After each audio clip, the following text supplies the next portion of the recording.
आज का प्रातः क्लास है 11 नवंबर 1968। अधूरी काटी हुई गाड़ी है। बरोबर आदि सनातन देवी देवता धर्म की स्थापना होती है।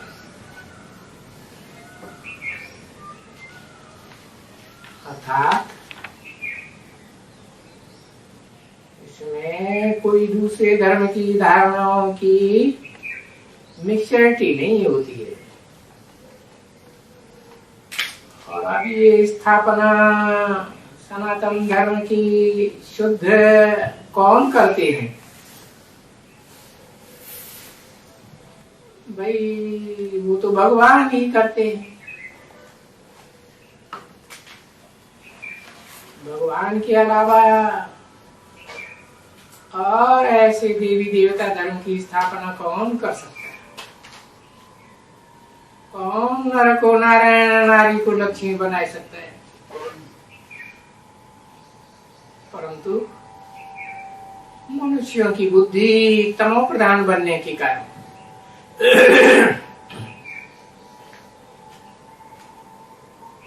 भ्रष्टाचारी बनने के कारण, भ्रष्ट इंद्रियों से आचरण करने के कारण बुद्धि तमो प्रधान बन जाती है। तो वो बात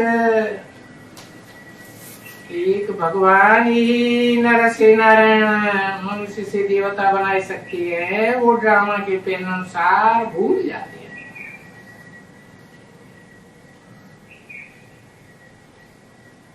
तो जब ये ड्रामा के प्लान अनुसार कहा जाता है तो फिर जो कुछ भी ड्रामा में होता है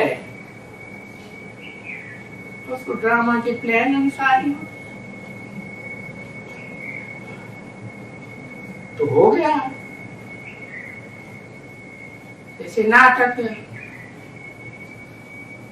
ड्रामा ही हो गया। तो सभी जैसे कि ड्रामा के वशीभूत हैं,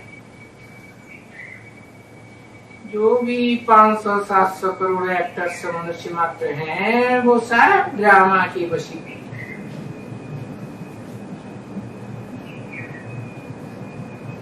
वेद का बाप भी कहते हैं कि मैं बेहद आत्माओं का बाप हूं, मैं भी ड्रामा की वशीभूत हूं।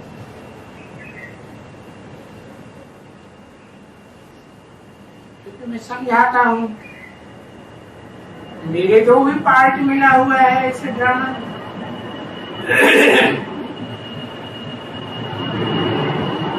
बोले अविनाशी पार्ट नहीं मिला हुआ है, आनंद पार्ट नहीं मिला हुआ है, परंतु ड्रामा के प्लान अनुसार ही कहेंगे जो भी मिला हुआ है। तो मैं वो ही पार्ट बजाता हूँ जो धर्म पिताओं ने बजाया। धर्म पिताओं ने भी 100 वर्ष के अंदर अपने अपने धर्म की, अपनी अपनी धारणाओं की स्थापना की। तो मैं वो ही पार्ट बजाता हूं निश्चित समय का। बाप, टीचर और गुरु का भी मुझे पार्ट मिला हुआ। धर्म पिताओं को तो बाप का ही पार्ट मिला हुआ है। अपने अपने धर्म के फॉलोअर्स के बाप हैं। ऐसे तो नहीं जो कुछ सुनाते हैं उसको विस्तार में व्याख्या करके भी समझाते हैं। और न गुरु का उनका पार्ट है। गुरु तो उसे कहा जाता है जो गुरुत्वाकर्षण का काम करे, सबको वापस आत्मलोक में ले जाए, शांति धाम में ले जाए।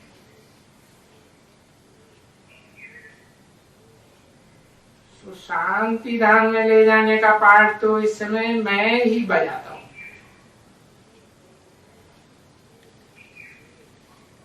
अभी है समझाने की बात कि भाई मैं आत्माओं का बाप, निराकार, आत्मा भी निराकार। जैसे आत्मा है बिना शरीर के कोई काम नहीं कर सकती, पाठ नहीं बजा सकती, तो मैं आत्माओं का भी हृदय का बाप भी बिना शरीर धारण किए कोई पाठ नहीं बजा सकता। तो मैं तो सदा ही निराकार हूं। बल शरीर में प्रवेश करके पाठ भी बजाता हूं, परंतु शरीर की कर्मेंद्रियों से मेरा कोई लगाव नहीं होता। तो ये बाप का स्पेशल परिचय है, वो देना होता है कि ऐसा पाठ, तुरीय पाठ, वो तो एक ही वो सुप्रीम आत्मा है जो बजाय सकती है, और जिसको फादर भी कहा जाता है। और उन धर्म पिताओं को तो सिर्फ ब्रदर्स कहा जाता है, एक बेहद के बाप के बच्चे।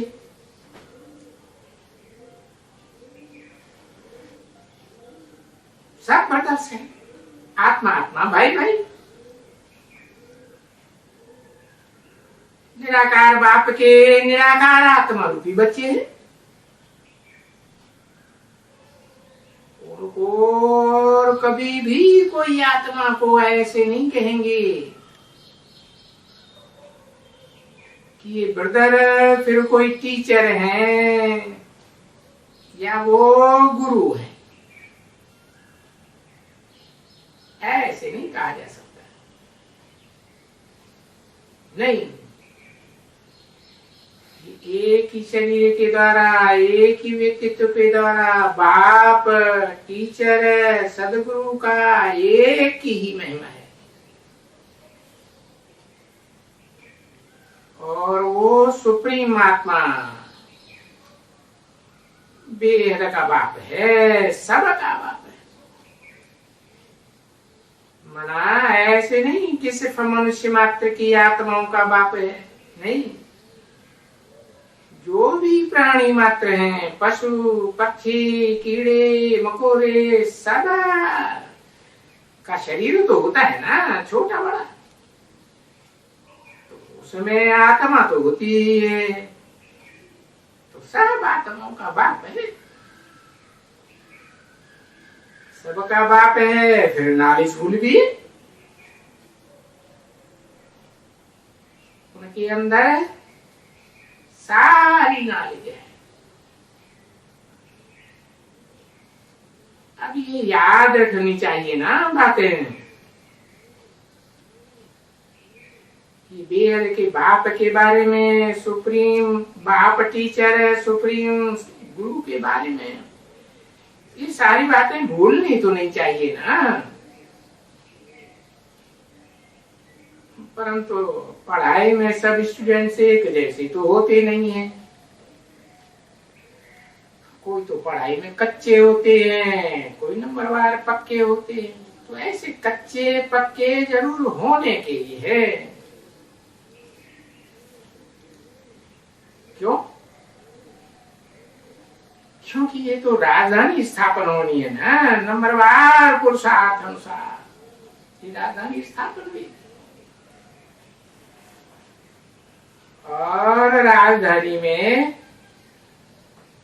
बड़े ही बड़ा पाटधारी, बड़े ही बड़ा पावरफुल राजा भी चाहिए, सहयोगिनी रानी भी चाहिए, फिर उनके बड़े बड़े वजीर है जो सहयोगी होते हैं, वो भी तो चाहिए ना, अधिकारी ढेर सारा काम संभालते हैं। और फिर इन सब की सेवा करने वाले दास दासी भी तो नंबरवार होते हैं ना। और सबसे नीचा पद है चांडाल का होता है, जो आत्मा शरीर छोड़ के जाती हैं, उनके निर्जीव शरीर को ठिकाने लगाते हैं, वो है सबसे नीचा पद। तो ये नंबरवार स्थापना अभी भी ऐसे योगी जैसे कल पहले हुई थी, और जिसने जैसा पुरुषार्थ किया है आत्मा ने वैसे ही होगी। अभी पुरुषोत्तम संगम युग में पुरुषार्थ कैसे कैसे करते हैं वो तो झट मालूम पड़ जाता है।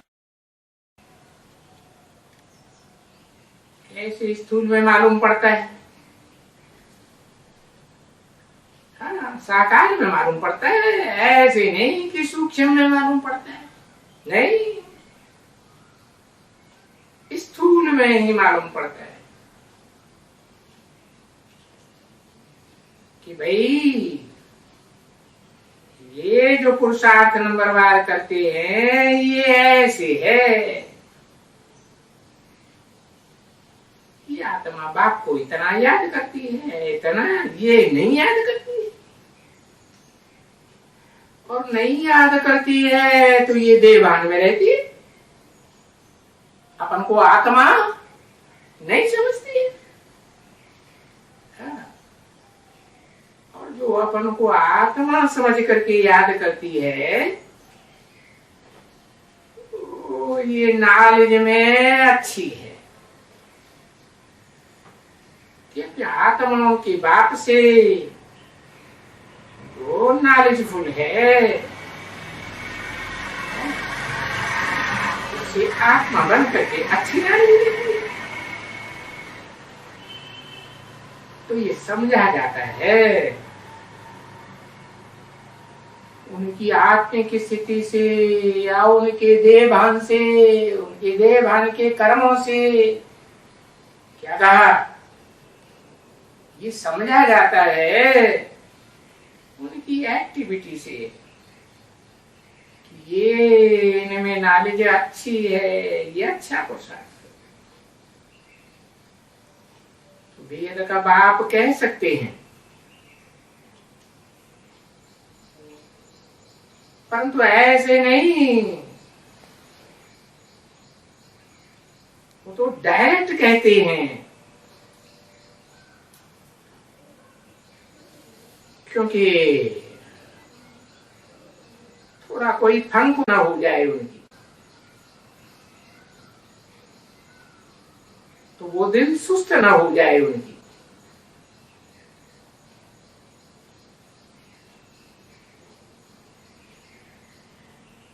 है ना, वो शांत हो जाए उस अफसोस में कि मेरे लिए बाप ने ये क्या कह दिया, और सुनेंगे वो क्या कहेंगे। तो देखो उनमें देवान आ जाएगा ना, हाँ आ जाएगा, नहीं तो बाप तो बता सकते हैं।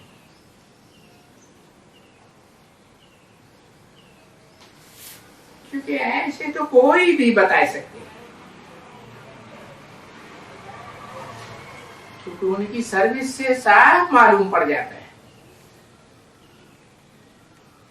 सर्विस के ऊपर सारा बता दें। ये आत्मा क्या करती है, वो आत्मा क्या करती है, तो इन आत्माओं का सब पता चलता है ना सर्विस से।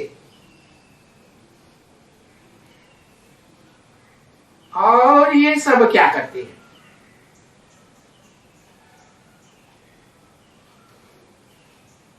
क्योंकि अपने अपने प्रकार के गुरु भी बन जाते हैं ना।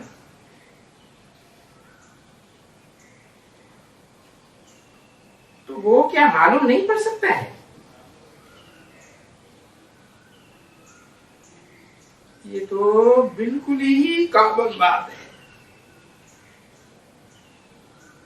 मालूम पड़ जाना। इसमें कोई आत्मा को नहीं जानना है, अंदरूनी की आत्मा क्या है, नहीं। आत्मा शरीर के द्वारा, शरीर की कर्मेंद्रियों के द्वारा, अथवा मन सा बुद्धि के वाइब्रेशन के द्वारा है, वो भी सेवा करती है। इसमें कोई आत्मा को नहीं जानना है अंदरूनी। ये तो उनके शरीर के द्वारा भी पता चल जाता है, और बिल्कुल अच्छी तरह से समझा जा सकता है। तो सारा सर्विस के ऊपर मदार है।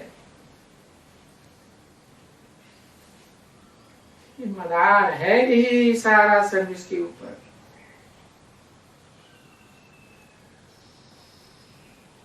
बाप भी आकर के सर्विस करते हैं। कौन सा बाप है? बेहद का आत्माओं का बाप और मनुष्य सृष्टि का बाप, दोनों मिलकर के काम करते हैं ना सेवा का। तो क्या क्या सर्विस करते हैं तुम समझ सकते हो और जान सकते हो कि इनके पास क्या नॉलेज है।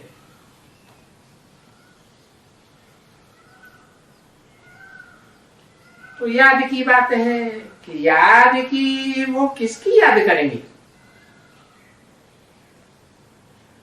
अरे ये याद तो बच्चों को करना है,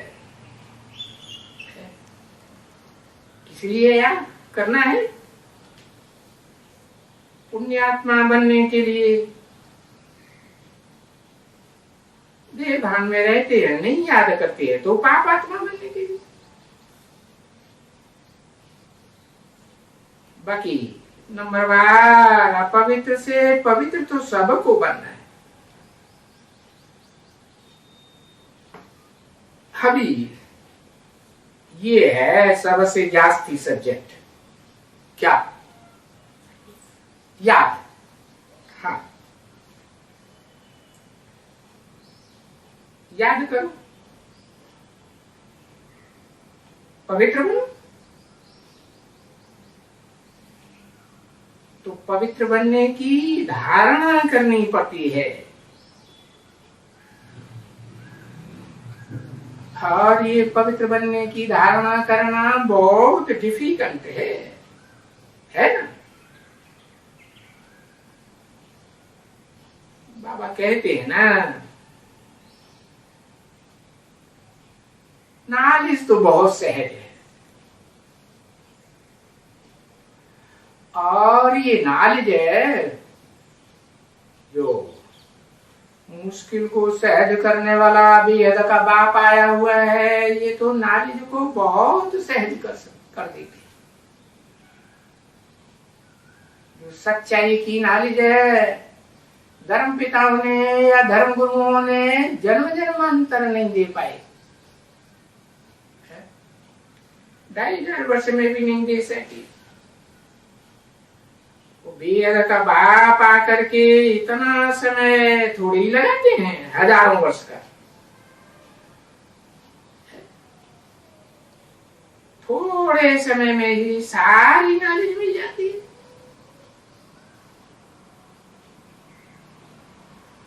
अब देखो, बाप शुरू से आए, इस बात के शुरू से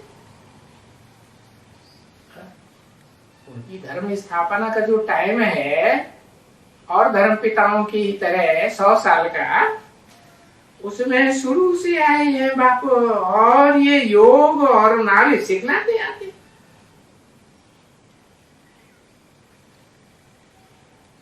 योग माने याद, जिसको देखा जाता है, जिसको कर्म इंद्रियों से अनुभव किया जाता है, वो तो याद आता है। और फिर सृष्टि के आदि में अंत की नाल सिखलाते हैं। तो अभी ये नॉलेज तो बहुत इजी हो गई है।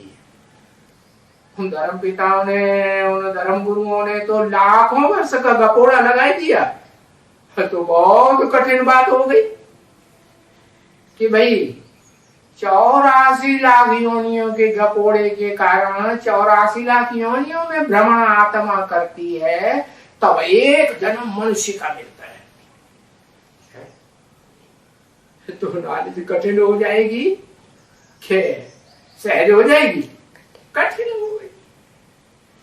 परंतु अभी तो बाप ने बताई दिया कि जो बीज है, जिस वृक्ष का, जिस पौधे का होता है, वही पौधा पैदा होगा ना। मनुष्य का बीज जो आत्मा होगी तो मनुष्य का ही जन्म मिलेगा। और कोई ये सृष्टि का चक्र लाखों वर्ष का नहीं है, ये तो सिर्फ 5000 वर्ष का है। तो ये नॉलेज बहुत इजी हो जाती है। बाकी रही योग की बात, परंतु योग जिसको याद कहा जाता है, इस याद में सभी थिरकते हैं। क्यों?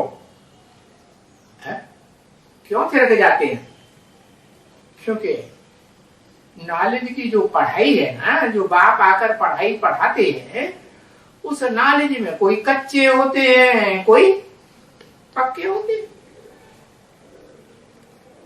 बाकी जो पक्के होते हैं ऐसे नहीं कि वो नहीं थिरकते हैं,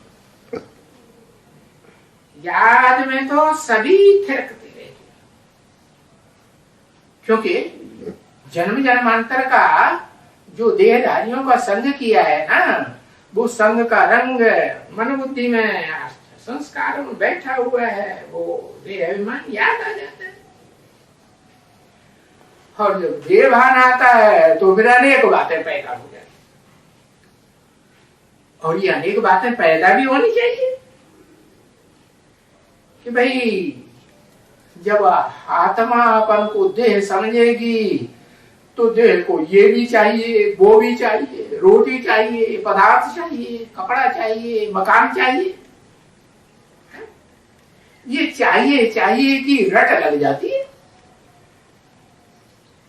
ये दिल में आती है ना, है? चाहिए चाहिए की बात अपन को देह में समझने से आती है, नहीं आनी चाहिए, बिल्कुल नहीं आनी चाहिए। बाप कहते हैं कि तुम तो अभी वनवास में हो। क्या ये दुनिया एक कांटों का जंगल है, दुखदाई है। जंगल में कांटे होते हैं ना, कांटे दुखदाई होते हैं कि फूलों की तरह सुखदाई होते हैं?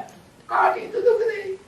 तो ये सारी दुनिया कलयुग के अंत में आकर के कांटों का जंगल बन गई। तो तुमको तो बाप ने समझाई दिया कि इस कांटों के जंगल में अपन को आत्मा समझ करके रहो, तो बुद्धि में बैठेगा कि हम वनवास में कहाँ वास करते हैं। वन कहो, जंगल कहो, फॉरेस्ट कहो, फॉरेस्ट ऑफ थॉट्स है। तो इसको कहा जाता है वानप्रस्थ जाने के लिए। क्या? वाणी से परे हो जाओ। जब देहभान में रहेंगे तो देहधारियों का संग करेंगे, उनसे बात करनी पड़ेगी कि नहीं? नहीं करनी पड़ेगी? करनी पड़ेगी। और जब अपन को आत्मा समझेंगे है, वो जंगल में रहेंगे और देवान तो है ही नहीं, तो फिर वानप्रस्थ में जाने के लिए वनवास में रहने के लिए कहा जाता है। तो जब कि जानते हो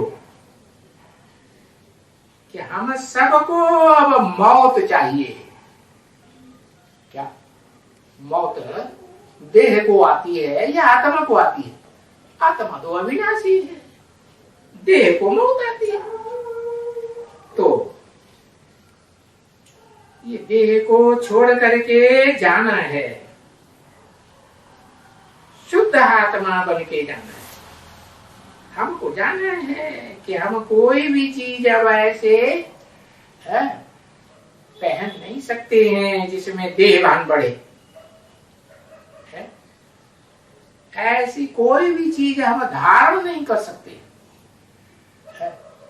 कि भाई ये अच्छी जूती चाहिए, ये अच्छी चप्पल, ये अच्छी साड़ी चाहिए है?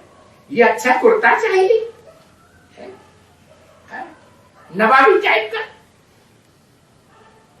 क्योंकि अगर कोई भी चीज है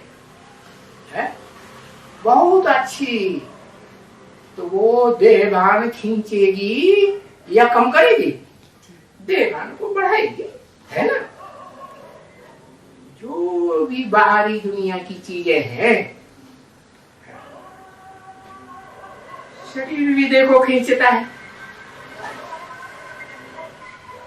घड़ी घड़ी देहभान में आ जाते हैं, आ जाते हैं देहभान में है? तो इसमें मेहनत है आत्माभिमान में रहने के लिए मेहनत लगती है। और फिर मेहनत के बगैर तो कोई इतनी बड़ी विश्व की बादशाही थोड़ी मिल सकती है। तो तुम बच्चे नंबरवार पुरुषार्थ अनुसार कल्प कल्प ये कोई कम, कोई ज्यादा, कोई मीडियम, ये मेहनत करके आए हो और वो ही कल्प कल्प करते रहेंगे जैसे अभी करेंगे। अभी जैसा पुरुषार्थ करेंगे, अभी जैसी मेहनत करेंगे और मेहनत करके ऊंच पद पाएंगे, वैसा ही कल्प कल्प का तुम्हारा पक्का कि परिवर्तन होगा? कोई परिवर्तन होने वाला नहीं। और फिर रिजल्ट प्रत्यक्ष होती जाएगी कि कौन क्या पद पाएगा, ऊंच पद पाएगा, मीडियम पद पाएगा, नीच पद पाएगा। ऐसे नहीं कि रिजल्ट प्रत्यक्ष नहीं होगी, होती जाएगी। 11/11/1968 की प्रातः क्लास का दूसरा पेज, दूसरी लाइन। तो जितना जितना स्कूल का टाइम नजदीक आता है, और स्कूल में तो एग्जाम तो होता ही है, तो वो झट मालूम पड़ता है कि भाई ये पास होने का है, ये पास होने का नहीं। बाकी शुरुआत में थोड़ा ही मालूम पड़ता है। फाइनल एग्जाम जब नजदीक आ जाता है तो सबको अपना अपना पता तो पड़ता है ना। अभी पढ़ना ही शुरू किया है, पहले इतना ध्यान नहीं दिया। हाँ, इतना जरूर है कि पास्ट में जो वो आते हैं, ट्रांसफर हो जाते हैं, हो करके ट्रांसफर फिर आते हैं। तो जब ट्रांसफर हो करके आते हैं नीची कक्षा से ऊंची कक्षा में, तो फिर उनको साथियों में, उन स्टूडेंट्स में समझा जाता है कि भाई ये जो नंबरवार ट्रांसफर करके आए हैं, जरूर इन्होंने नीची कक्षाएं पास करके आए हैं ना, तो जरूर इन्होंने अच्छी मेहनत की है। इसलिए अब ये नंबरवार आए